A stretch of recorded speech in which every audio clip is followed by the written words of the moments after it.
সুপ্রিয় শিক্ষার্থী বন্ধুরা, বাংলা সাহিত্যের একটি ভিডিওতে আপনাদের স্বাগত জানাই। এখানে থাকছে মনসা মঙ্গল, চণ্ডী মঙ্গল ও অন্নদা মঙ্গল কাব্য থেকে ২০টি গুরুত্বপূর্ণ প্রশ্ন ও উত্তর। তো চলুন বন্ধুরা, শুরু করা যাক। প্রশ্ন: একটি সম্পূর্ণ মঙ্গল কাব্যের কয়টি অংশ থাকে? উত্তর: ৫টি। প্রশ্ন: নিচের কোনটি পৌরাণিক ধারার মঙ্গল কাব্য? উত্তর: অন্নদা মঙ্গল। প্রশ্ন: মঙ্গল কাব্যের কোন ধারা বিশুদ্ধ পুরাণ কেন্দ্রিক? উত্তর: অন্নদা মঙ্গল। প্রশ্ন: মধ্যযুগের সংগ্রামী নারী চরিত্র কোনটি? উত্তর: বেহুলা। প্রশ্ন: মধ্যযুগের সংগ্রামী ব্যক্তিত্ববান চরিত্র কোনটি? উত্তর: চাঁদ সওদাগর। প্রশ্ন: মধ্যযুগের নিখুঁত খল চরিত্র কোনটি? উত্তর: ভারুদত্ত।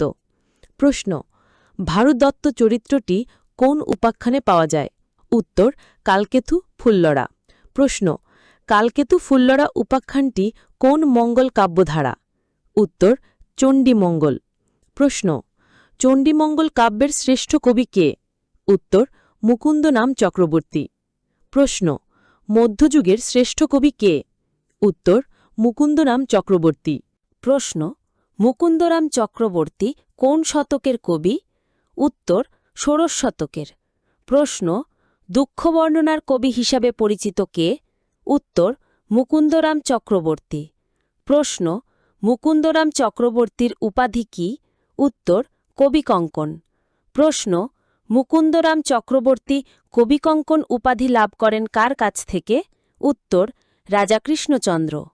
প্রশ্ন: মধ্যযুগের নাগরিক কবি কে? উত্তর: ভারতচন্দ্র রায়গুণাকর। প্রশ্ন: মধ্যযুগের শেষ কবি কে?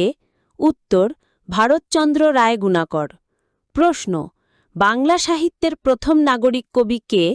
উত্তর: ভারতচন্দ্র রায়গুণাকর। প্রশ্ন: ধর্মমঙ্গল কাব্যের শ্রেষ্ঠ কবি কে? উত্তর: ঘনরাম চক্রবর্তী। প্রশ্ন: ধর্মমঙ্গল কাব্যের আদি কবি কে? উত্তর: ময়ূর ভট্ট। প্রশ্ন: ধর্মমঙ্গল কাব্যে মোট কটি কাহিনী রয়েছে? উত্তর: ২টি। ভিডিওটি সম্পূর্ণ দেখার জন্য আপনাকে অসংখ্য ধন্যবাদ।